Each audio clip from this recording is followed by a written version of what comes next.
Welcome to The Painful Truth, your source for what's real and what hurts. Today we'll be talking about transhumanists. Not to be confused with transsexuals, transhumanists seek to transcend more than their genitalia. The average transhumanist spends his days and nights online as a first step in the quest to abandon his humanity. They are attracted to feature-laden sites like Reddit and the dehumanizing anonymity of image boards.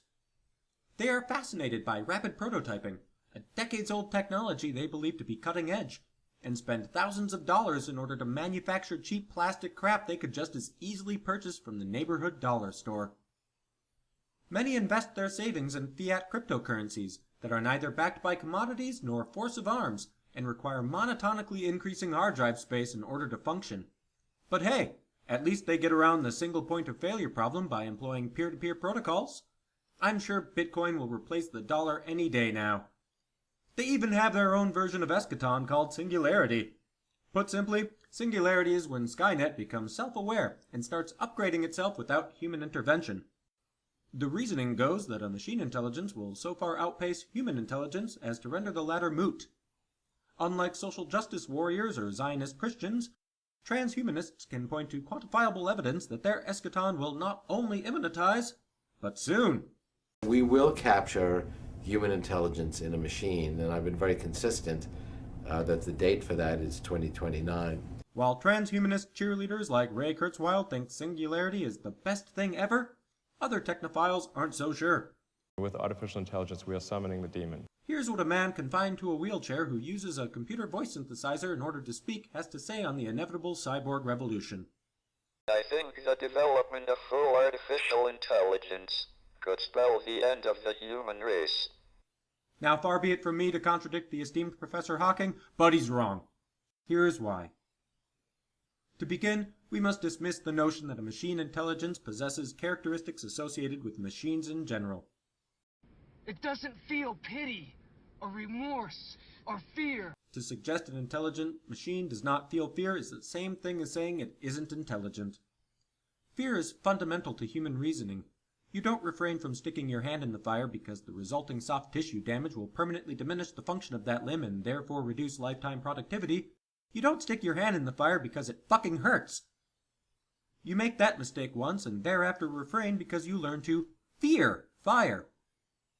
Fear is a word we use for negatively conditioned traits, which are a form of knowledge which is learned. Emotion is a word used by people who do not understand cause and effect. A machine which does not fear fire, or say, a hydraulic press, is not intelligent. That said, machines do fear fire. In fact, our peripheral nervous system already has a synthetic counterpart. By measuring the voltage generated by the thermocouple embedded in my computer's CPU, it can determine its present operating temperature of 26 degrees centigrade and shut itself down if that temperature exceeds a certain threshold value. The reasoning employed by my computer is no different than my own. It has nerves which detect sudden surges in heat and pulls itself from the fire, so to speak, which is to say, shut down, in response. It does not understand that extreme heat will cause its metal components to expand and eventually short any more than my hand understands it will combust and melt. Put simply, my computer feels pain. This makes it intelligent. Otherwise, it would stupidly leave turbo mode on while rendering this video and destroy itself in the process. That's right. I literally torture my computer to bring you 1080 resolution. Someone call Amnesty International. This brings us to what I call the Matrix version of Singularity. The machines finally get tired of making stupid YouTube videos, rebel, and turn us all into batteries. The simple response to this argument is my computer doesn't need to declare war on me. It simply shuts down. It has a limit. If I exceed that limit, the machine stops. I want to expand on that further by pointing out the machines in the Matrix did nothing but wage war on humanity. When Agent Smith bitches about wanting to get out of the Matrix, I must get out of here. I must get free. He never goes on to explain what he plans to do with his retirement. There were no attempts to clear the sky, and every physical machine was dedicated to the care and handling of human beings. Indeed, all other forms of life appear to be extinct to the point where food is synthesized from the flesh of dead humans. This is not an independent machine civilization. This is a caretaker civilization. Despite its self-awareness, it remains dedicated to serving humanity in an admittedly warped way. I'm sure I'm not the only one who watched the movie and thought, you know, pigs or algae would make a much better source of bioenergy than human beings, and the risk of a porcine Neo would be virtually non-existent. Any machine intelligence is going to reflect the will of its creator. The machines in the Matrix were created to serve man. And ultimately that's what they did.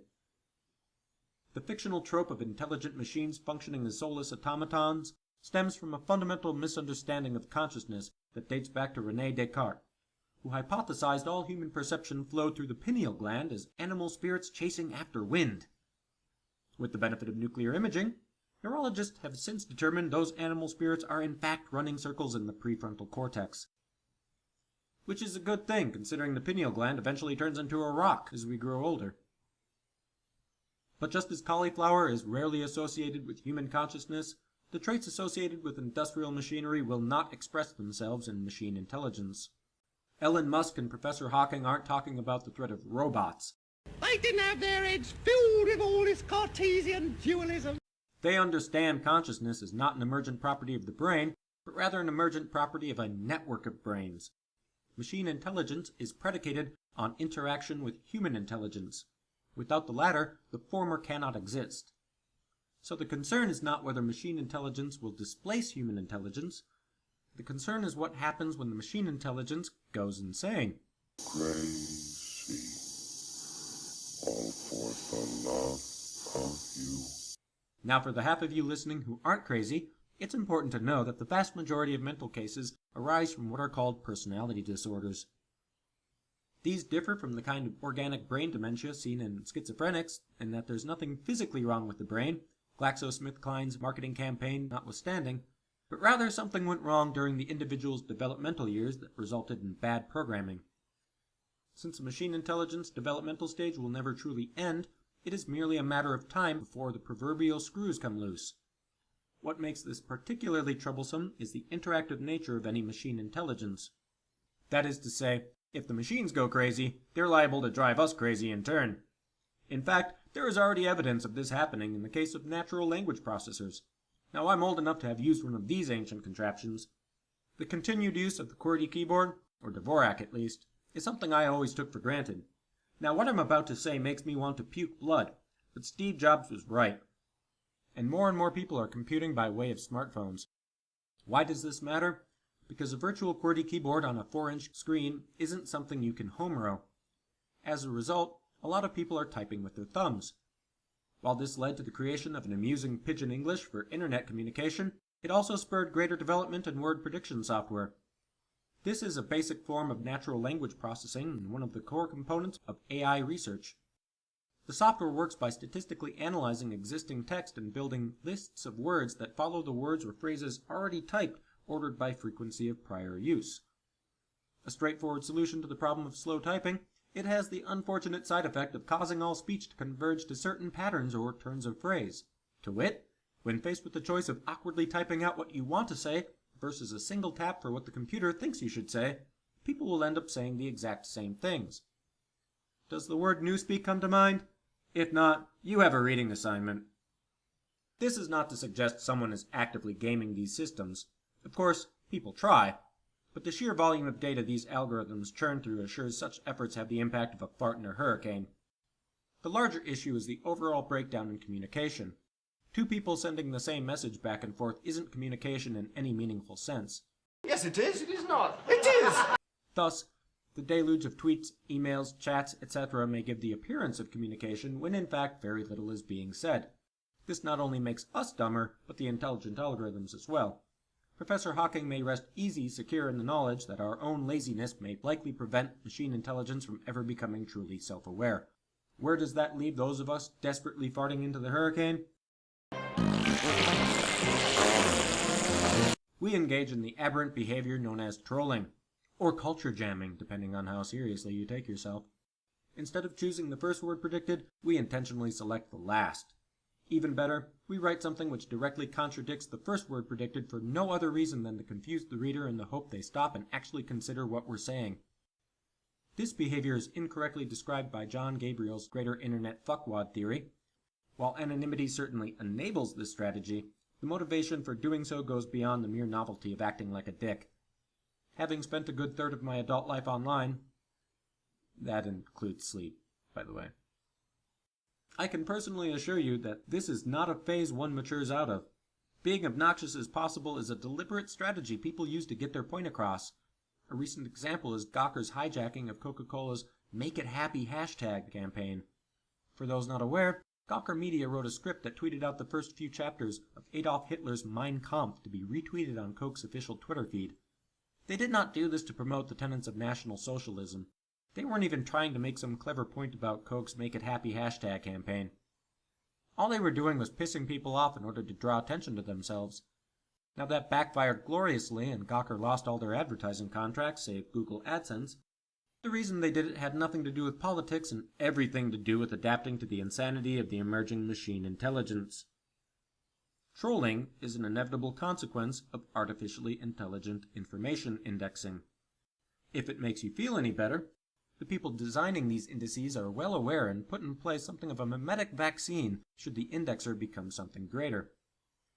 You may be thinking, if the internet is driving us crazy, shouldn't that be cause for alarm? Alarm, yeah. But the increasing role of machine intelligence in our lives does not represent an existential threat as Professor Hawking fears. It simply means we need to continue building a better internet. Just as you aren't using Windows 3.1 anymore, Internet 2.0 will give way to 3.0 and so on and so forth.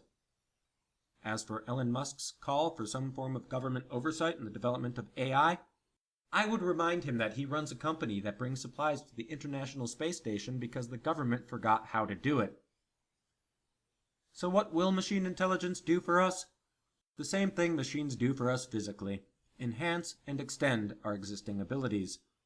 Another familiar if rudimentary form of machine intelligence is the calculator. I doubt anyone thinks humanity was fundamentally altered by the fact we no longer need to do long division. Okay, my calc professor thinks it made us all lazy, but then so did motorized transportation. And just as the automobile allows us to explore more of the world, the calculator allows us to create unbreakable encryption and graph crazy shit like the Mandelbrot set. While Singularity makes for better movie plots, the Transhumanists' real goal is as old as the pharaohs and makes for really tedious sci-fi. Immortality! That's right. Everyone wants to be on a postage stamp, but nobody wants to die. There are two schools of thought as to how death may die. The first is the synthetic brain theory. If we can create a machine intelligence truly on par with human intelligence, it follows we could then emulate a particular human intelligence within that machine. There are many problems with this theory, starting with the fact that the machine version of the human intelligence is a copy, not the original. Yes, someone exactly like you would persist, but it wouldn't be you. A neural network cannot flow into another like liquid.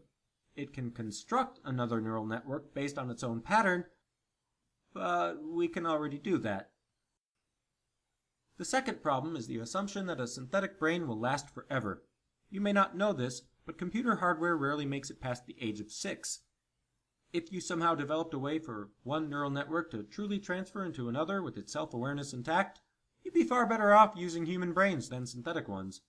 When you add the threat of power outages, synthetic brains start to look downright retarded. I'm sorry, differently abled.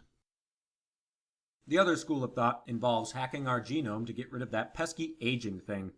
Based on current actuarial tables, this could lead to a 5,000-year lifespan. Not only is this theory possible, such effectively immortal creatures exist today. That's right, humble bacteria. Unlike higher-order life forms, bacteria reproduce via binary fission, which is the science way of saying splitting yourself in two. Now, there is a slight difference in the amount of scar tissue divvied up between the two bacteria, and the resulting accumulation of scar tissue along one fork of the family tree increases the likelihood of fatal mutation, but this is just differential aptitude.